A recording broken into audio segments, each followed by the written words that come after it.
Neste momento, o presidente da República, acompanhado pelo ministro da Justiça e Segurança Pública e presidente do Conselho do Observatório da Democracia, Ricardo Lewandowski, pelo advogado-geral da União, Jorge Messias, e pelos senhores Chico Rubens Paiva e Juca Paiva Avelino, assina o decreto que institui o Prêmio Eunice Paiva de Defesa da Democracia.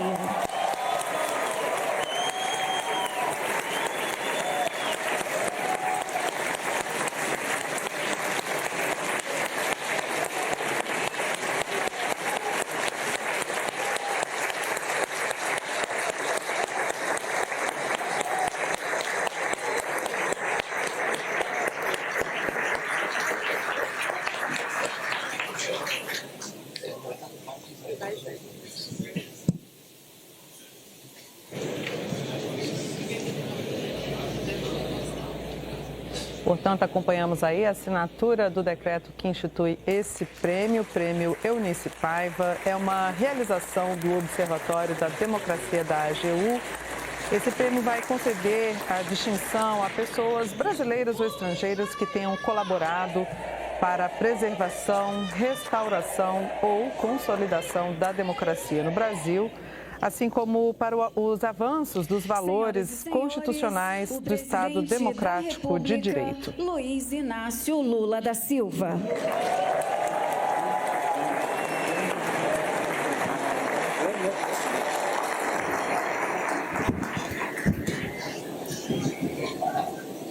Vou fazer mais alto. A água do senhor pode continuar. Minha querida companheira Janja, meu querido companheiro Geraldo Alckmin, vice-presidente da República e ministro do Desenvolvimento, Indústria, Comércio e Serviços, e sua esposa Lu Alckmin, senador veneziano Vital do Rego, presidente em exercício do Senado Federal, em nome de quem cumprimento as senadoras e os senadores presentes, deputada federal Maria do Rosário, segunda secretária da mesa, diretora da Câmara dos Deputados, em nome de quem cumprimento as deputadas e os deputados aqui presentes, ministro Edson Fachin, presidente em exercício do Supremo Tribunal Federal, em nome de quem cumprimento todos os integrantes do Poder Judiciário, companheiro Ibrahim Alzeben, embaixador do Estado da Palestina, em nome de quem cumprimento o corpo diplomático presente, ministra Carmen Lúcia, presidente do Tribunal Superior Eleitoral, ministro Alexandre, presidente do Tribunal Superior Eleitoral em janeiro de 2023 e ministro do Supremo Tribunal Federal, e senhora Viviane Darcy de Moraes. E eu queria fazer uma lembrança aqui. Eu tenho 79 anos de idade, já vivi muito vivendo a vida da Suprema Corte Brasileira e nunca conheci um ministro da Suprema Corte que tivesse um apelido dado pelo povo chamado Xandão, que é um apelido que já pegou. E desse apelido você nunca mais vai se libertar, pode ficar sério. E não adianta ficar nervoso que ninguém vai parar de te chamar de Xandão. Companheiro, eu queria primeiro cumprimentar os meus ministros e ministras que estão aqui, porque eu mesmo tinha assinado as férias de muitos nesse período e pedi um sacrifício deles para vir aqui. Não é fácil quando você tem família, você promete uma férias no final do ano e chega o presidente e fala: suspendo a férias de vocês e venho participar de um evento.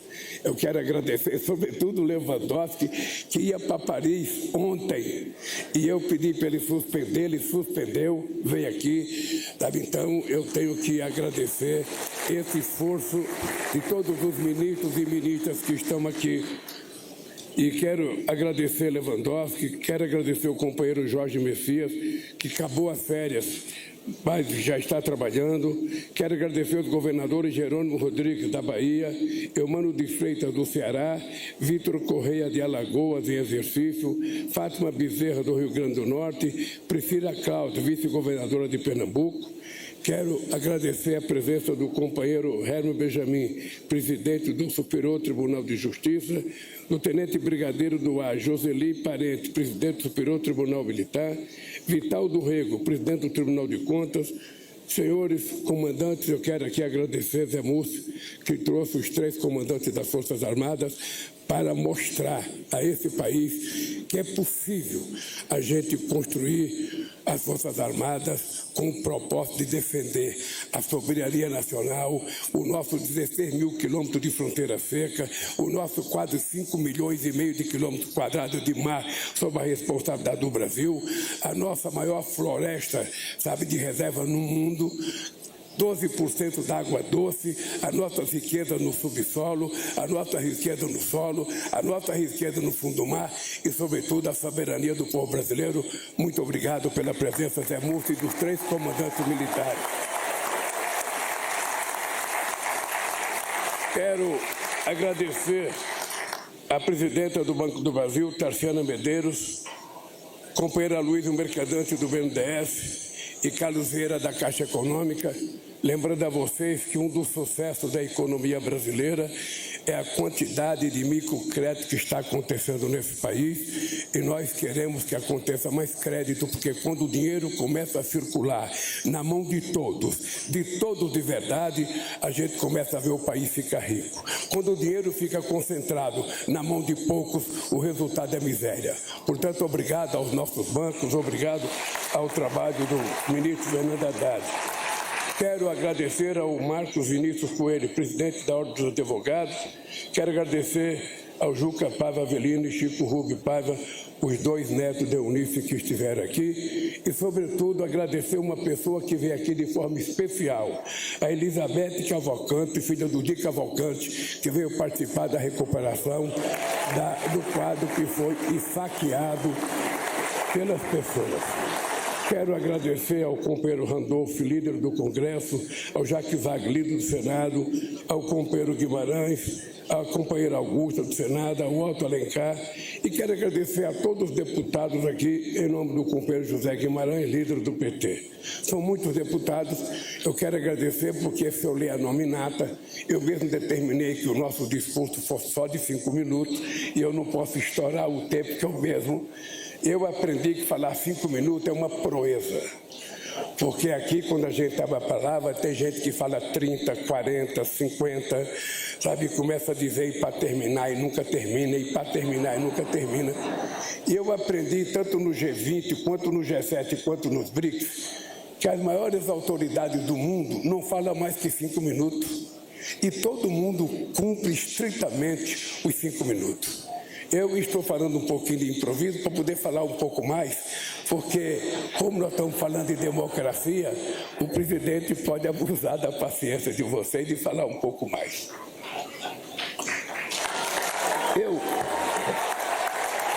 Eu acho que hoje é um dia extremamente importante. Durante a leitura da imprensa de manhã, eu vi a preocupação com alguns meios de comunicação, se ia ter muita gente, se ia ter pouca gente, se ia ter muita gente, se era fracassado ou não.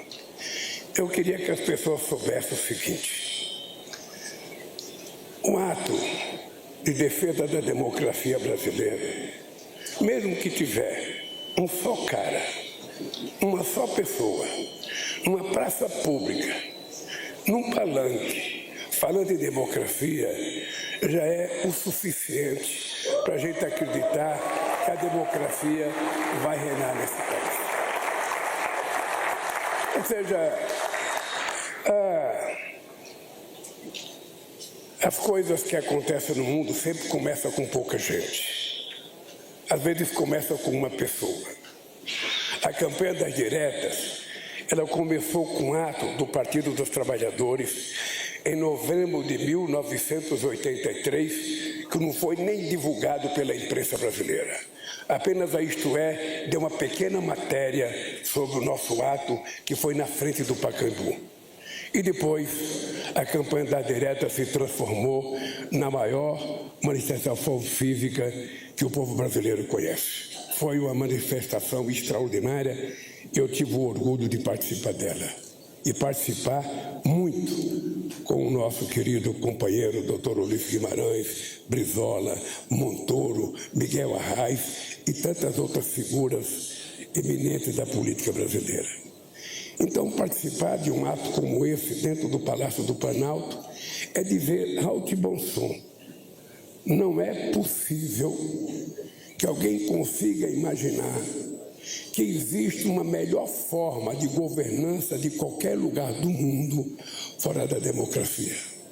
A democracia, ela é tão boa que ela permitiu que um torneiro mecânico sem diploma universitário chegasse a presidente da República na primeira alternância concreta de poder nesse país. Isso só pode acontecer na democracia, não pode acontecer no outro regime.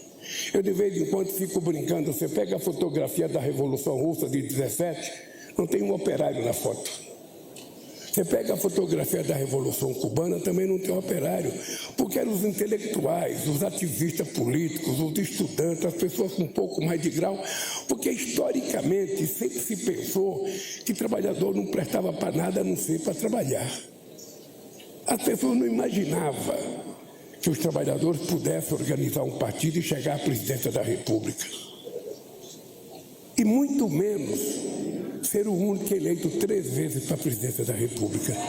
Isso não estava no calendário político. E é por isso que eu prezo muito a democracia. Eu, antes de ler meu pequeno discurso, eu vou dizer uma coisa para vocês, que eu vou fazer questão de dizer sempre.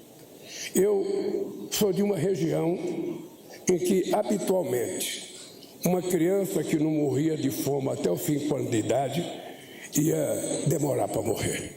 E eu escapei da morte até os 5 anos de idade.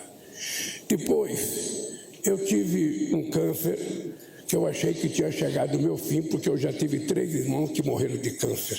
E eu sobrevivi do câncer. E estou aqui forte, impávido, colosso, sabe, para dirigir esse país.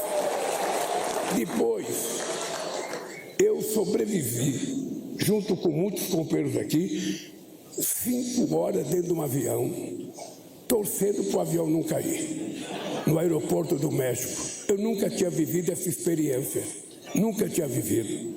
Briguei com os pilotos, Joseli, briguei porque eu queria saber informação.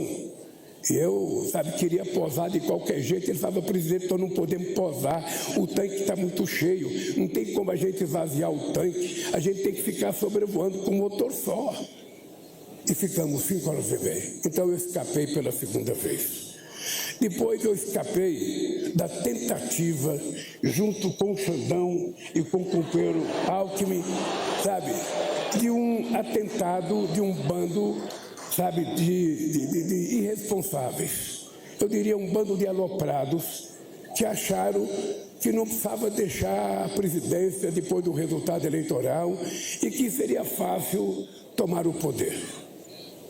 Ou seja, eu fiquei imaginando, se tivesse dado certo a tentativa de golpe deles, o que iria acontecer nesse país. Se eles estavam pensando em matar o presidente do Tribunal Eleitoral, o vice-presidente da República e a mim, ele não queria que continuasse ninguém da nossa cepa, Alckmin. Nós conseguimos escapar. Eu dizia para o Alckmin, eu acho que Deus é muito inteligente. E Deus falou, não é possível trazer esses 3 caras para cá, vamos deixar eles na terra, que eles vão dar mais trabalho lá do que vão dar aqui. Depois, eu caí um tombo no banheiro, e é importante você saber, eu estava sentado, eu não estava em pé. Eu estava cortando a unha da mão, não estava cortando a unha do pé, Gilmar. Quando, de repente, eu estava num banquinho redondo, e eu fui afastar para trás e o banquinho acabou. E eu não levitei. Caí e bati com a cabeça, e eu pensei que tinha chegado o meu fim. Também não chegou o meu fim. Aí eu fui para o hospital, fiz 5 ressonâncias magnéticas. Eu estava tão otimista no dia que eu fui fazer a 6ª, Eu estava pensando até em tomar um gole, porque eu estava sem beber até então. Então, eu fui lá fazer o meu exame. Quando eu fui fazer meu exame, aí eu descobri que eu estava pior do que no começo. Ou seja, o líquido tinha saltado de 0,6% para 21% na cabeça e era muito perigoso. Eu cheguei em São Paulo, os médicos estavam horrorizados, porque eles achavam que eu podia morrer na viagem, eu poderia ter entrado em coma. E o meu avião, democraticamente, brigadeiro, demorou 4 horas para chegar. E eu esperando o avião aqui em Brasília. Bom, então não morri dessa vez. Cheguei no hospital, abriram minha cabeça, lavaram, significa que eu estou com a cabeça limpa. Limpa e purificada, porque foram 1 dia e meio lavando a minha cabeça. Então, se tem um brasileiro hoje que não tem sujeira na cabeça, sou eu. Eu espero que ele tenha jogado um monte de coisa boa na minha cabeça que eu possa utilizar para terminar a governança desse país. Então, companheiros, eu votei com a certeza de que a democracia não é uma coisa pequena. A democracia é uma coisa muito grande para quem ama a liberdade, para quem ama a cultura, para quem ama a educação, para quem ama a igualdade de direitos. Somente num processo democrático a gente pode conquistar isso. É por isso que eu sou um amante da democracia. Não sou nem marido, eu sou um amante da democracia, porque a maioria das vezes os amantes são mais apaixonados pela amante do que pelas mulheres. E eu sou um amante da democracia porque eu conheço o valor dela. Eu fiz a primeira greve a partir de 1968, na greve de Contagem e na greve de Osasco. Tinha tido 2 greves em 1968 e eu fiz a terceira greve em 1978, depois de terem praticamente dizimado o movimento sindical. E eu não fiz a greve não, quem fez a greve foi os operários de São Bernardo do Campo, que eu considerava o extremo da consciência política do movimento sindical. E a partir de 78, a classe trabalhadora entrou no processo de luta e a classe trabalhadora brasileira tem muito a ver com a conquista da democracia nesse país. Então, falar de democracia para mim é uma paixão, não é uma coisa pequena. Eu não sou aquele democrata que acha que se eu tiver as coisas tudo bem, se os outros não tiverem paciência. A democracia não. A democracia é aquela que garante todo mundo ter oportunidade para vencer na vida. Portanto, companheiros e companheiras, eu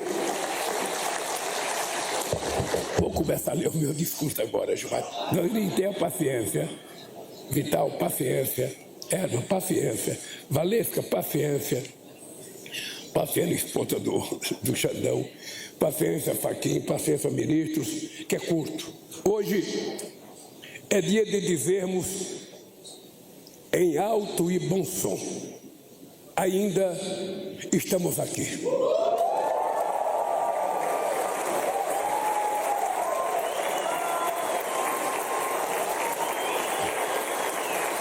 Estamos aqui para dizer que estamos vivos e que a democracia está viva, ao contrário do que planejavam os golpistas de 8 de janeiro de 2022. 2023.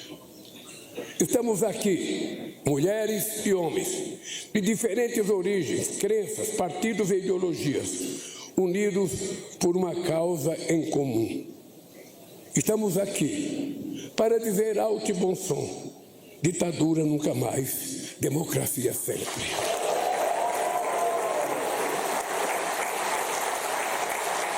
Estamos aqui para lembrar que se estamos aqui é porque a democracia venceu. Caso contrário, muitos de nós talvez estivéssemos presos, exilados ou mortos, como aconteceu no passado, e não permitiremos que aconteça outra vez. Se hoje podemos pensar diferentes e expressar livremente nossos pensamentos, ideias e desejos, é porque a democracia venceu. Ao contrário, a única liberdade de expressão permitida seria a do ditador e de seus cúmplices, e usada para mentir, espalhar o ódio e incitar a violência contra quem pensa diferente. Se hoje estamos aqui, é para renovar nossa fé no diálogo entre os opostos, na harmonia entre os três poderes e no cumprimento da Constituição, é porque a democracia venceu. Ao contrário, a truculência tomaria o lugar do diálogo. Todos os poderes seriam um só, concentrado nas mãos dos fascistas. A Constituição seria rasgada e os direitos humanos suprimidos. Se hoje podemos nos guiar pela ciência e vacinar nossas crianças, é porque a democracia venceu. Caso contrário, doenças já erradicadas como o sarampo e a paralisia infantil estariam de volta. E as novas pandemias repetiriam a tragédia da Covid-19, quando centenas de milhares de pessoas morreram pela demora na compra de vacinas e pelas fake news contra os imunizantes. Se essas obras de arte estão aqui de volta, restauradas com esmero por homens e mulheres, que a elas dedicaram mais de 1.760 horas de suas vidas, é porque a democracia venceu.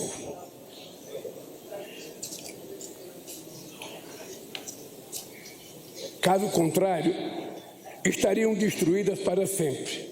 E tantas outras obras inestimáveis teriam o mesmo destino da tela de Di Cavalcanti, vítima do ódio daqueles que sabem que a arte e a cultura carregam a história e a memória de um povo.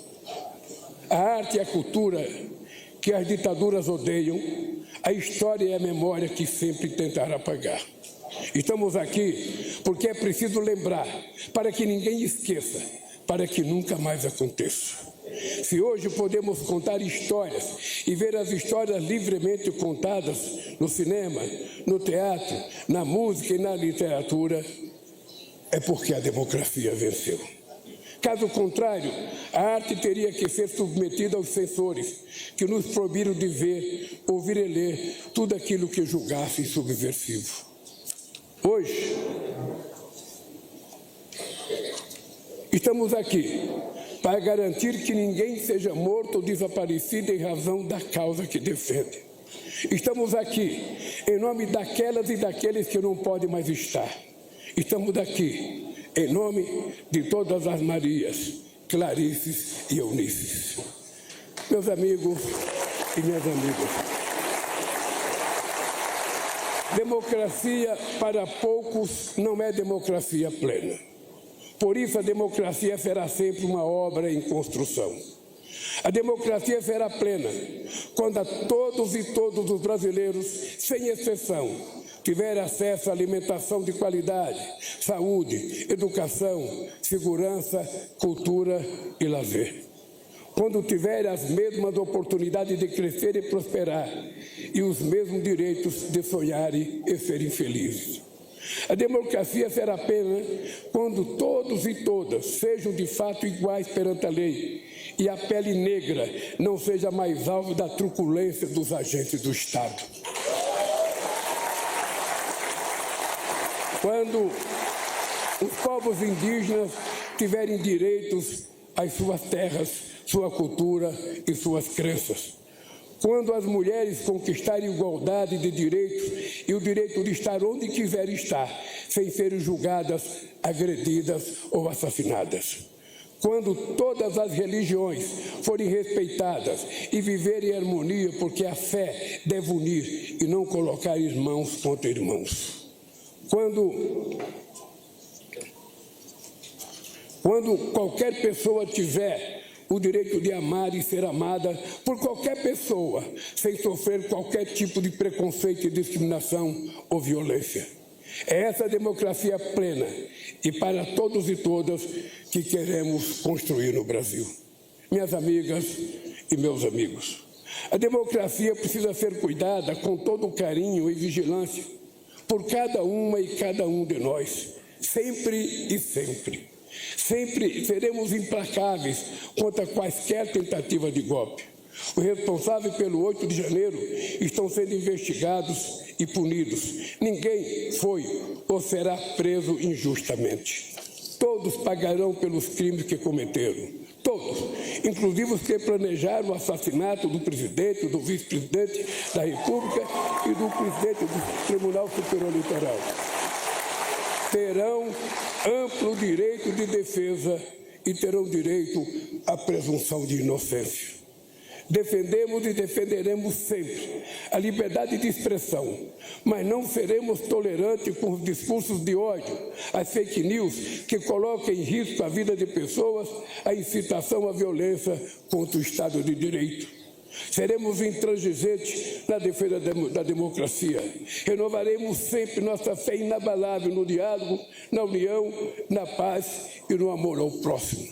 Seguiremos trabalhando dia e noite para a construção de um Brasil mais desenvolvido, mais justo e mais democrático, porque a democracia venceu. Muito obrigado, companheiro.